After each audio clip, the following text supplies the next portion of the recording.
하나님의 말씀 요한복음 20장 19절에서 23절까지입니다. 우리 다 같이 합독하겠습니다. 이날 곧 안식 후 첫날 저녁 때에 제자들이 유대인들을 두려워하여 모인 곳의 문들을 닫았더니 예수께서 오사 가운데 서서 이르시되 너희에게 평강이 있을지어다. 이 말씀을 하시고 손과 옆구리를 보이시니 제자들이 주를 보고 기뻐하더라. 예수께서 또 이르시되 너희에게 평강이 있을지어다. 아버지께서 나를 보내신 것 같이 나도 너희를 보내노라. 이 말씀을 하시고 그들을 향하사 숨을 내쉬며 이르시되 성령을 받으라. 너희가 누구의 죄든지 사하면 사하여질 것이요 누구의 죄든지 그대로 두면 그대로 있으리라 하시니라. 아멘. 저와 여러분 부활의 소망으로 충만하시기를 예수님의 이름으로 축원합니다. 언제나 기쁨과 즐거움으로 행복하게 사는 할머니가 있었어요. 얼굴이 환하게 빛이 납니다. 한 사람이 할머니에게 물었어요. 언제나 즐거워하시는 것을 보니 할머니 걱정 근심이 없으신 것 같아요. 할머니가 대답했습니다. 천만에요. 걱정 근심이 없는 사람이 어디 있나요? 내게도 고통스러운 일, 짜증나는 걱정거리가 생긴답니다. 그런데 어떻게 그리도 매일 즐겁게 사세요? 할머니가 대답했어요. 나는 3일의 비밀을 가지고 삽니다. 3일의 비밀이 뭡니까? 물어봤습니다. 3일의 비밀은 문제가 생길 때마다 하나님께 그 문제를 해결하시도록 맡겨버리고 조용히 3일을 기다리는 것이죠.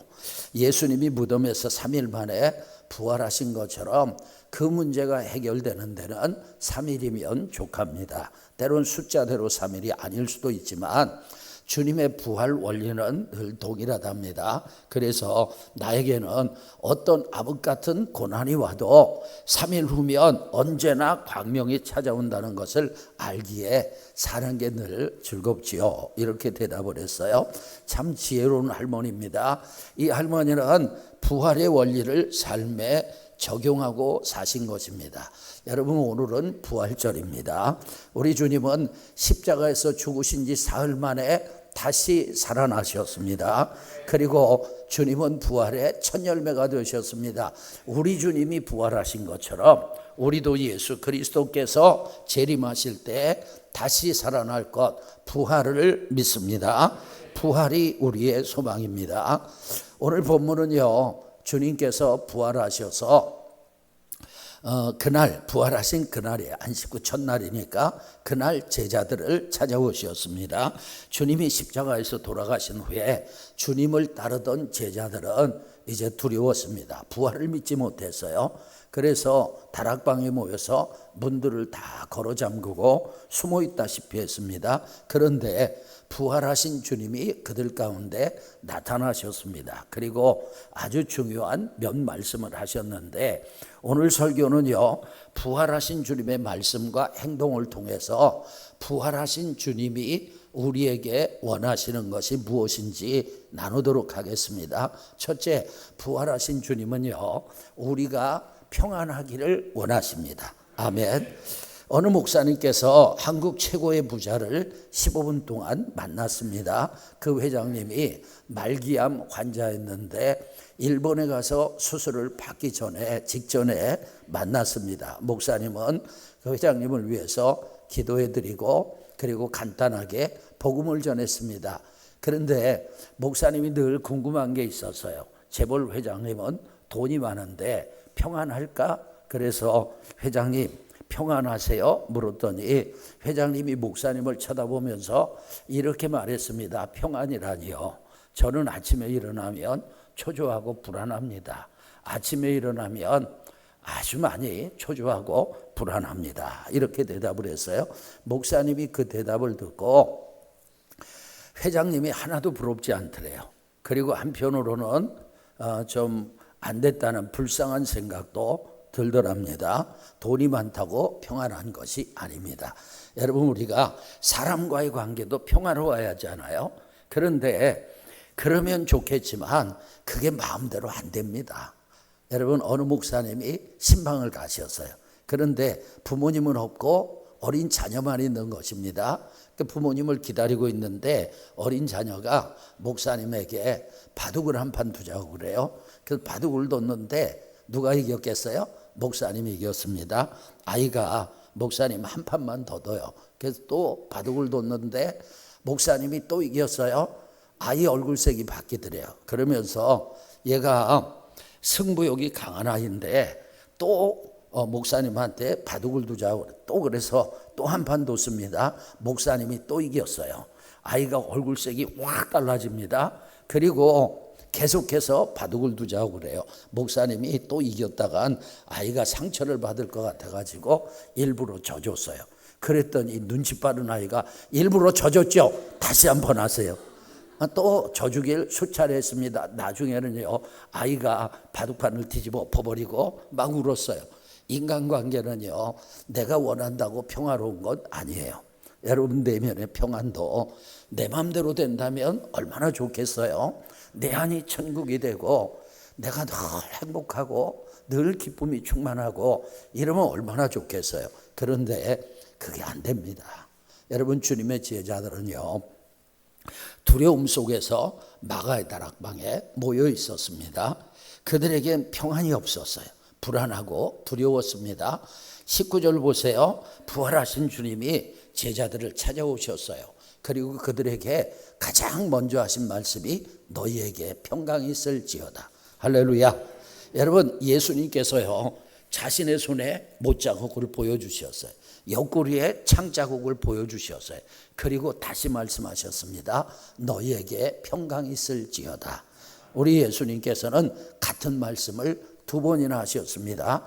무슨 얘기냐? 주님은 우리가 평안하길 원하세요. 우리가 화평 가운데 살길 원하세요.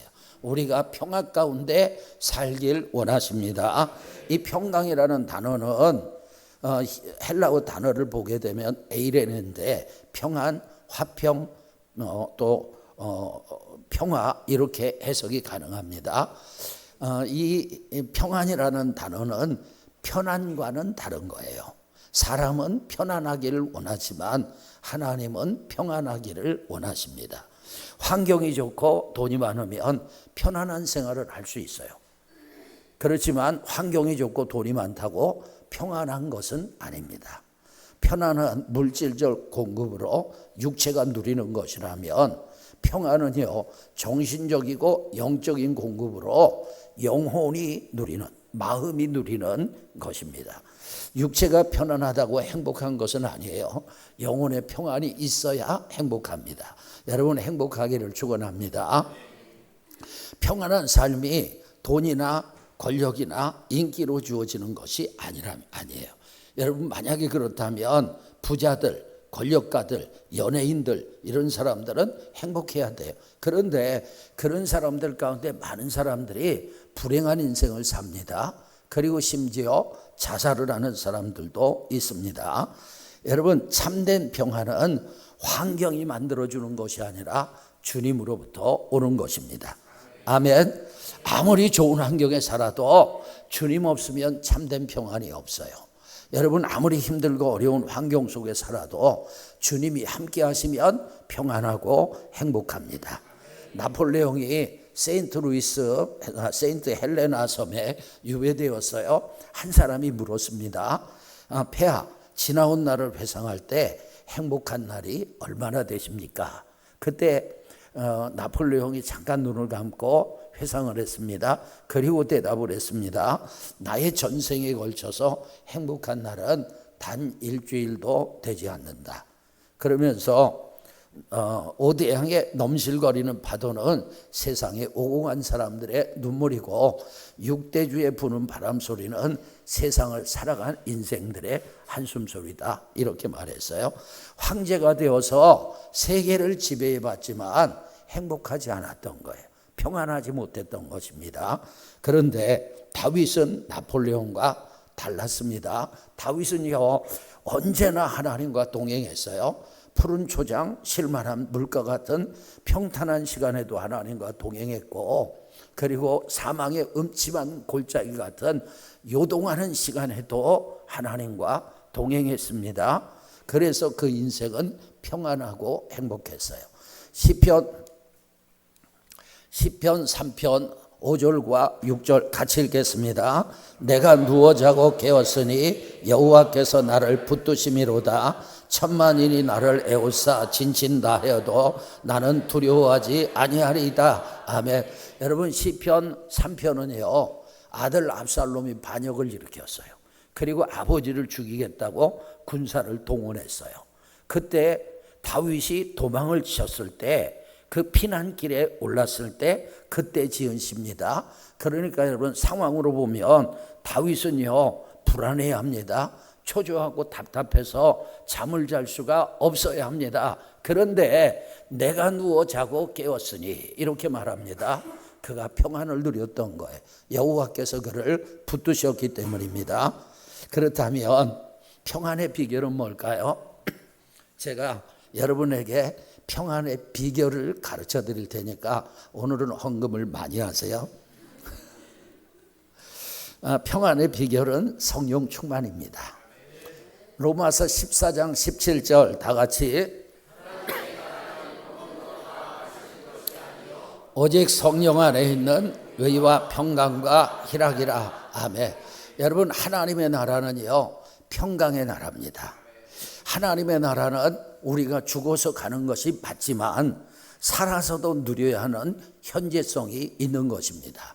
그러면 하나님의 나라의 의와 평강과 희락은 어떻게 누릴 수 있느냐? 오직 성령 안에서 누리는 것입니다. 아멘. 제가 성령 충만은 뒤에서 잠깐 언급을 하겠습니다. 넘어가겠습니다. 그 다음에 두 번째로 우리가 복음을 믿기를 원하세요. 부활하신 주님은 우리가 복음을 믿기를 원하세요. 20절 다 같이 읽습니다. 이 말씀을 하시고 손과 옆구리를 보이시니 제자들이 주를 보고 기뻐하더라. 아멘. 제자들이 이렇게 모여 있었어요. 주님께서 나타나신 거예요.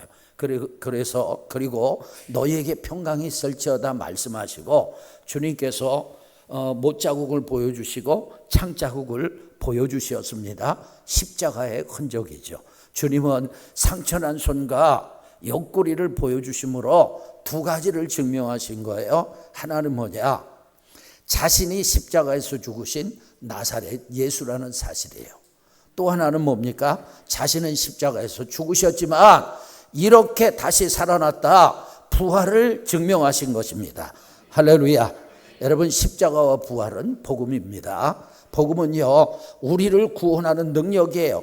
죄와 사망과 지옥으로부터 우리를 해방시키는 능력입니다. 그리고 죄로 인해서 파생된 모든 저주로부터 우리를 구원하는 능력입니다. 복음 안에 참된 자유가 있습니다. 찰스 스펄전 목사님께서 길을 가다가 한 아이가 새장에 있는 새를 막 괴롭히는 걸 봤어요. 그래서 물었습니다. 얘야, 그 새를 어떻게 하려고 그러니? 아이가 대답했어요. 좀 괴롭히다가 죽여버리려고요. 목사님은 새가 불쌍했습니다. 그래서 그 아이에게 돈을 주고 새장 채로 샀습니다. 그리고 즉시 새장의 문을 열어서 새를 풀어줬습니다. 새가 자유롭게 되었어요. 그 다음 주일은 부활주일이었어요. 목사님은요 빈 새장을 들고 강단에 섰습니다. 그리고 이렇게 설교했어요. 여러분, 우리의 원수 마귀는 우리를 괴롭히다가 결국은 멸망시키려고 합니다. 죽이려고 합니다. 그러나 하나님 우리를 불쌍히 여기시고 그래서 독생자 예수 그리스도라는 엄청난 값을 지불하시고 우리를 자유케 하셨습니다. 스펄전 목사님은요 그 빈 새장을 가지고 복음을 선포하셨어요. 그걸 시청각 재료로 사용하셨어요. 여러분, 사람이 평강을 잃어버리는 이유가 무엇입니까? 죄 때문이에요. 사람에게는 많은 문제가 있지만 여러분, 요약하면 죄 때문입니다. 이 땅의 평안이 언제부터 사라졌어요? 아담과가 선악과를 따먹고부터, 죄를 범한 직후부터 평안이 사라졌습니다. 이사야 57장 20절에서 21절에 보니까 그러나 누구에게는, 악인에게는 뭐가 없다고요? 평안을 얻지 못하고, 악인은 평안을 얻지 못하고, 여러분 악인들 속에는요 그물이 진흙과 더러운 것을 늘 솟구쳐대는 요동하는 바다와 같다 그랬어요. 악인들 안에는요 죄악으로 인해서 그 막 진흙이 솟구쳐 오르고 더러운 것들이 솟구쳐 오르는 것 같은 그런 파도가 마음에 일어나는 거예요. 21절 보니까 내 하나님의 말씀에 누구에게는, 악인에게는 뭐가 없다? 평강이 없다. 할렐루야. 여러분 평강을 누리기를 주의 이름으로 축원합니다. 우리의 신앙생활의 자랑이 뭡니까? 우리의 자랑은 십자가와 부활입니다. 죄사함 받고 의롭게 될 수 있는 길 복음밖에 없는 줄로 믿습니다.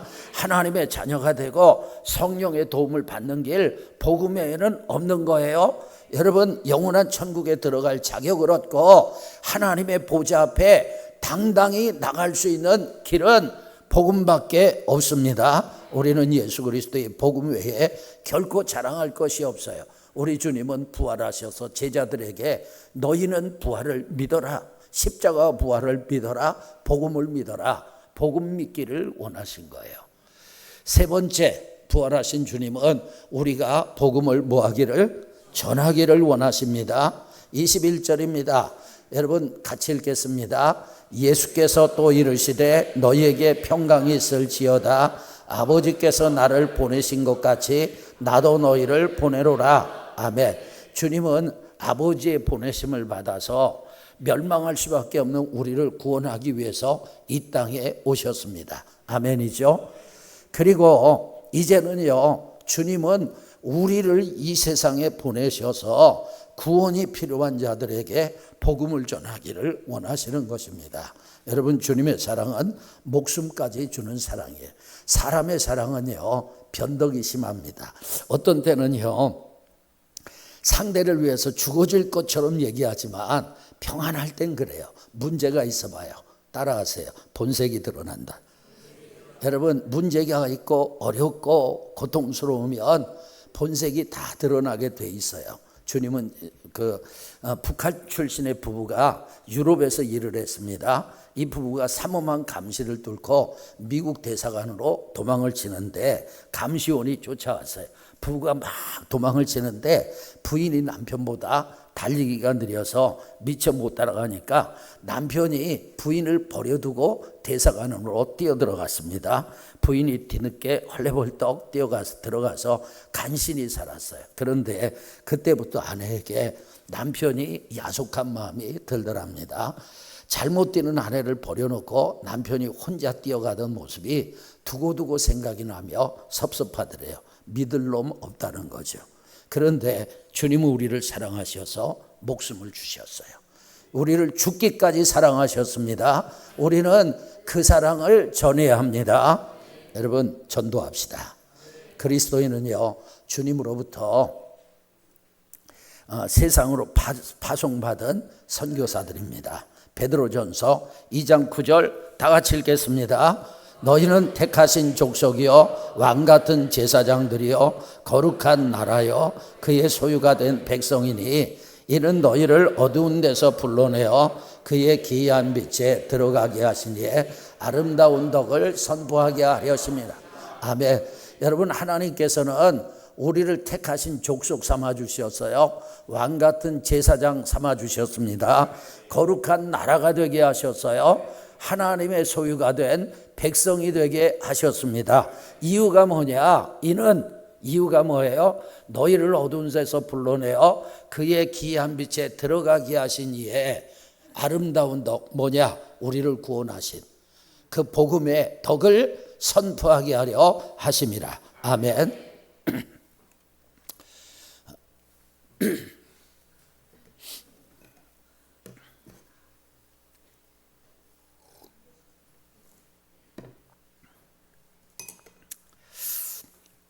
이런 글을 읽었습니다. 허브 밀러 박사의 아스팔트 위에 낚시질이라는 책에 나오는 그런 내용이에요. 미국인들의 경우 그냥 일반적인 크리스찬은 일생 동안 6,000번의 설교를 듣는데요. 그리고 8,000번 기도하고 2만 번 찬송한답니다. 근데 한국 사람들은 어떠냐면 미국 사람들보다 더 많이 설교를 들어요. 그리고 더 많이 기도하고 더 많이 찬송합니다. 그런데 미국 사람들 그렇게 6,000번 설교 듣고 8,000번 기도하고 2만 번 찬송하지만 전도하는 사람들은 극히 드물대요. 근데 한국 사람들은 더 많이 찬송하고 더 많이 기도하고 더 많이 설교 듣지만 미국 사람들하고 전도하지 않는 것은 비슷합니다. 사실 전도하시는 분들 중에는요, 전도지와 전도용품을 나누고 피켓을 들고 전도를 할 때 열매를 별로 기대하지 않는 분들이 많습니다. 요즘 우리 교회가 부서별로 주일마다 전도를 나가잖아요. 어떤 분은 단지 복음을 전하라는 주님의 명령에 대한 부담감 때문에 전도하는 것이지 나가는 것이지 열매를 기대하지 않을 수도 있습니다. 그러나 여러분, 씨앗이 뿌려지면 어디선가 뿌리가 나고 그리고 싹이 나고 자라서 열매 맺게 될 줄로 믿습니다. 어떤 늙은 전도사님이 기독교 서점에서 많은 전도지를 주문을 했습니다. 그러면서 직원에게 힘없이 이렇게 말을 했어요. 내가 오늘 전도지를 사가는 것은 어쩌면 마지막이 될지 모르겠어요. 나는 이제 늙었고 힘이 없어서 전도할 기력이 별로 없습니다. 한 가지 소원이 있다면 그동안 수없이 많은 전도지를 나눴는데 아직까지 내가 준 전도지를 보고 예수님을 믿게 되었다는 사람을 한 사람도 못 만났어요. 혹이나 그동안 헛수고만 한 것은 아닌지 그것이 못내 아쉽습니다. 그때 서점이 한쪽에서 책을 고르고 있던 어떤 젊은이가 다가왔습니다. 그리고 나이 많은 전도사님을 유심히 쳐다보더니 반갑게 아는 체를 했어요. 안녕하세요. 어르신께서는 저를 잘 모르시겠지만 저는 어르신을 알고 있습니다. 10년 전 6월 25일 오후 6시 30분쯤 어르신께서 안산역 앞에서 저에게 전도지를 주었습니다. 전 그 전도지를 읽고 예수님을 영접했습니다. 그리고 제 가족들 모두가 저 때문에 예수님을 믿게 되었습니다. 동생은 선교사가 되어 인도에 가 있습니다. 저는 방금 어르신이 하시는 말씀을 듣고 어르신을 알아볼 수 있었습니다. 하나님께서 오늘 저를 이곳으로 보내신 것은 아마 어르신이 나눠준 수많은 전도지 중에 한 장은 어떻게 하나님이 축복하셨는지 알려주시기 위해서 저를 여기에 보내신 것 같습니다. 할렐루야. 여러분, 흐르는 물에 씨앗을 뿌린다고 가정을 합시다. 그 중에 어떤 것은 떠내려가다가 어딘가 정착하고 뿌리를 내리고 싹이 나고 열매가 열리는 것입니다. 우리는 전도에 힘을 써야 합니다. 복음을 들고 세상으로 나아가야 합니다. 전도는요, 우리의 사명이에요. 전도는 부활하신 주님께서 간절히 원하시는 것입니다. 전도하고 선교합시다. 할렐루야. 네 번째, 부활하신 주님은 우리가 성령으로 살기를 원하세요. 여러분, 22절에 보면 주님께서 숨을 내쉬었습니다. 숨을 내쉬고 제자들에게 성령을 받으라 말씀하셨어요. 여러분, 그때 상황 때문에 두려워하고 있는 제자들이 그 상황을 극복하려면 반드시 성령 충만을 받아야 합니다. 제자들이 주님 대신해서 세상에 복음을 전하는 책임을 다하려면 반드시 성령 충만을 받아야 돼요. 그래서 주님은 그들에게 성령을 받으라고 말씀하셨어요. 여러분, 자동차가 아무리 좋아도요, 기름 없으면 못 달리는 거예요. 전기 없으면 달릴 수가 없습니다. 성령님 없이 신앙생활 불가능해요. 우리가 그리스도인이 되는 것은 성령님 없이는 불가능한 것입니다. 파스칼이 이런 말을 했어요. 사람이 혼자서 결혼하지 못하는 것처럼 혼자서 크리스찬이 될 수 없다. 여러분, 교회를 10년 다니고 20년을 다녀도 성령이 역사하지 않으면 그 사람은 믿음을 가질 수 없어요. 일생 60년 70년을 교회 다녔어도 성령께서 역사하지 않으시면 그 사람은 거듭날 수 없어요. 하나님의 자녀가 될 수 없고 천국 갈 수가 없는 것입니다. 자기 부모님이 목사요, 장로요, 권사요, 집사여도 성령 받지 못한 사람 영생을 얻지 못하고 천국 가지 못해요. 성령이 역사해야 믿음이 생기는 거예요. 할렐루야. 여러분, 예수를 그리스도로 믿으십니까? 2000년 전 예수님의 죽으심과 부활이 역사적 사실인 것을 믿으십니까? 그리고 예수님의 죽음과 부활을 통해서 내가 죄사함 받고 새 생명을 얻어 하나님의 자녀가 된 것을 믿으십니까? 믿으신다면 여러분에게 성령께서 역사하신 거예요. 성령이 아니고서는 누구도 예수를 주라고 할 수가 없어요. 주님께서 하시고 성령을 받으라고 하셨어요. 그렇게 하신 이유는요, 창세기 2장과 짝을 이루어서 성령 받는 것이 얼마나 중요한 것을 가르쳐주기 위함이라고 저는 생각을 합니다. 여러분, 창세기 2장에 보면 하나님께서 사람을 흙을 빚어서 만드셨습니다. 그러나 그것은 흙덩어리로 눈이 있어도 보지 못해요, 귀가 있어도 듣지 못해요, 입이 있어도 말하지 못하는 거예요. 그런데 우리 하나님께서 숨을 불어넣으셨어요. 영을 집어넣어 주셨어요. 그랬더니 생명이 되었습니다. 만약에 그때 하나님께서 영을 불어넣어 주지 않으셨다면 사람들은요, 지금도 흙덩어리에 불과할 것입니다. 할렐루야. 여러분, 하나님께서 흙덩어리에 불과하던 사람들에게 영을 불어넣으신 것처럼 이제는요, 사람들이 영을 가지고 있지만 죄로 인해서 영이 죽었단 말이에요. 그 죽었던 영혼을 다시 살리기 위해서 성령을 우리 가운데 부어주신 것입니다. 아멘. 성령을 받아야 합니다. 그리고 성령으로 살아야 합니다. 14세기 철학자 짠 브리당의 어리석은 당나귀 이야기가 있습니다. 먹지 못해서 배고파서 죽어가던 당나귀가 건초를 찾다가 건초 더미가 2개가 있는 산을 발견했습니다. 어쩌다가 동시에 오른쪽과 왼쪽 2개의 건초가 있는 것을 발견했어요. 오른쪽과 왼쪽의 건초는 똑같습니다. 그래서 당나귀는 어느 쪽의 건초를 먹을까 망설이었어요. 그러다가 오른쪽에 있는 건초를 먹으려고 오른쪽으로 2, 3번 정도 가봤더니 왼쪽에 있는 건초가 맛있어 보이는 거예요. 그래서 왼쪽으로 갔더니 오른쪽에 있는 건초가 맛있어 보이는 거예요. 이렇게 밤새도록 왼쪽으로 갔다가 오른쪽으로 갔다 하다가 그 다음날 아침에 굶어 죽었다는 얘기예요. 여러분, 교회는 나오지만 성령으로 충만하지 못하면 주님과 세상 사이에서 방황하게 됩니다. 주님을 따라가겠다, 주님을 따르기는 따라야 되겠는데 세상이 좋아 보이고 세상이 귀해 보입니다. 안 믿자니 불안해서 교회는 가야 할 것 같습니다. 예배를 드리고 헌신을 하자니 많은 문제가 있어요. 왜냐하면 시간도 드려야 하고 재정도 사용해야 되잖아요. 주님 앞에 모든 것을 내려놓고 주님을 따르는 것 무척이나 어렵습니다. 그래서 믿는 것도 아니고 안 믿는 것도 아니고 마치 당나귀가 굶어 죽는 것처럼 어중간한 신앙 상태에 있는 사람들이 많습니다. 성령 받기를 축원합니다. 그리고 성령으로 충만하기를 축원합니다. 그래야 진짜 신앙생활이 되는 것입니다. 성령을 소멸해 하셨습니까? 정신 차려야 합니다. 그렇지 않으면 세상 흐름에 떠내려가게 됩니다. 그래서 여러분, 자꾸 성령님을 인정하셔야 돼요. 성령님은 믿는 자 속에 계시잖아요. 그러면 내 마음이 더러우면 안 되잖아요. 죄악은 철저하게 회개해야 합니다. 그리고 무슨 일을 하든지 성령께서 인도하시는 그 인도를 따라가기를 축복합니다.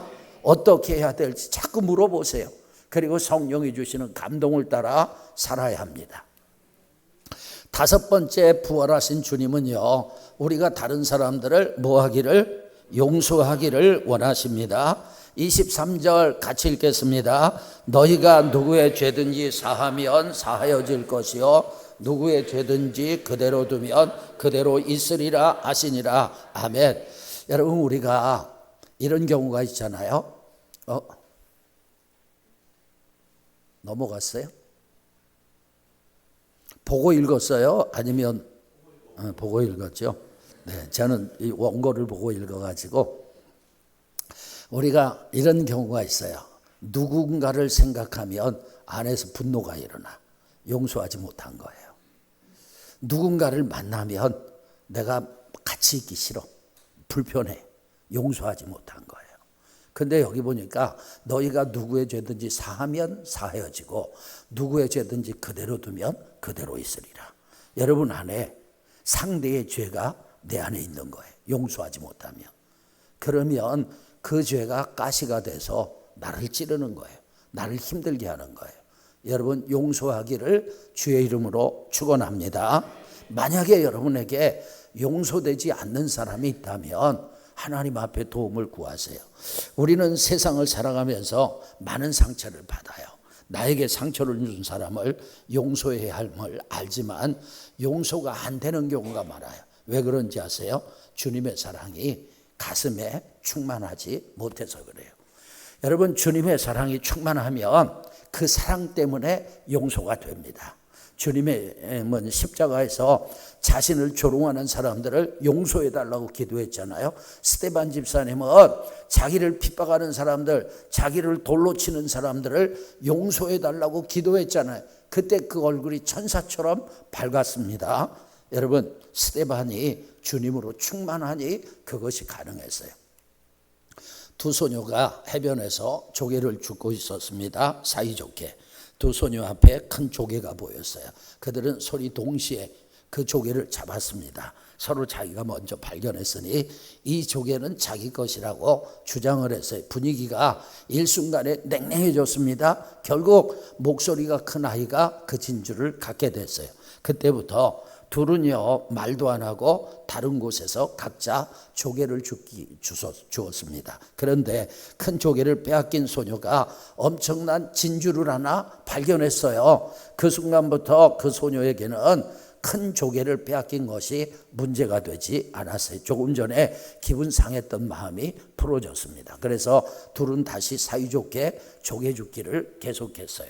그들 앞에 이전 조개보다 더 크고 예쁜 조개가 나타났어요.